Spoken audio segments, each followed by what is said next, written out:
महासुगंधपूजार्थे गंधपुष्पनमस्कारान् समर्पयामि। देवाला एक गंधफूल व्हायचं, देवाला नमस्कार करायचा।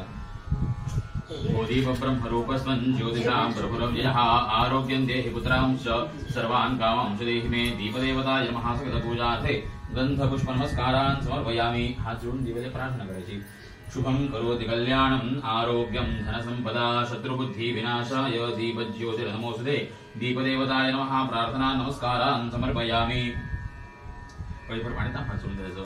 अनेन कृतपूजनेन आसनाय कलशंखघंटादीपदेवता प्रियंताम्।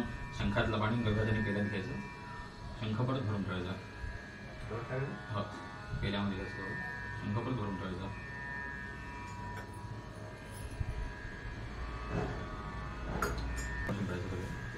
पूजा द्रव्यावर शिंपडायचं।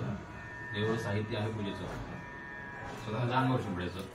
अपवित्रः पवित्रो वा सर्वावस्थान्गतो विवाद स्मरे पुण्डरीकाक्षं सबाह्याभ्यन्तरशुचिः। पूजा द्रव्याणि संप्रोक्ष आत्मानं च प्रोक्षेत। अथ ध्यानं। ते पाणी स्वच्छ करून घेता म्हणजे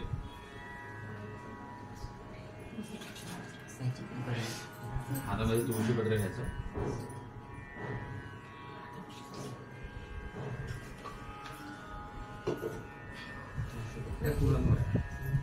हात जोडायचे, देवीचं ध्यान करायचं। अथ ध्यानं। त्रिलोचनां शुक्लदन्तीं बिभ्रतीं काञ्चनीं तनुं विरक्तान् रक्तनयनां ज्येष्ठान् ध्यायामि सुन्दरीं। ॐ भूर्भुवस्वः श्रीज्येष्ठा कनिष्ठा देव्यै नमः। ध्यायेत् ध्यानार्थे तुलसीपत्रं समर्पयामि। अक्षत व्हायची। ओम ज्येष्ठे श्रेष्ठे महातपोनिष्ठे धर्मिष्ठे सत्यवादिनी समुद्रमथनोत्पन्ने पाद्यं गृहाण नमोस्तुते। श्री ज्येष्ठा कनिष्ठा देव्यै नमः। आसनावर अक्षत व्हायची, पायांपासून सगळ्यांच्या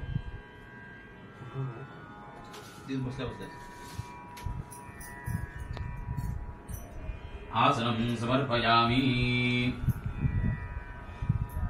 पाणी घ्यायचं, फुलांनी देवींच्या पायांवर पाणी शिंपडायचं चौघांच्या। ज्येष्ठे श्रेष्ठे तपोनिष्ठे धर्मिष्ठे सत्यवादिनी समुद्रमथनोत्पन्ने पाद्यं गृहाण पाद्यं गृह्ण नमोस्तुते।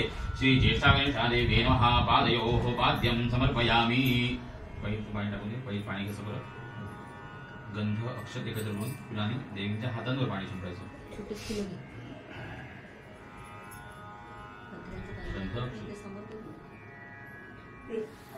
श्रीखंड कर्पूरयुतं तोयं पुष्पेण संयुतं गृहाणार्घ्यं मया दत्तं। ज्येष्ठा देवी नमोस्तुते।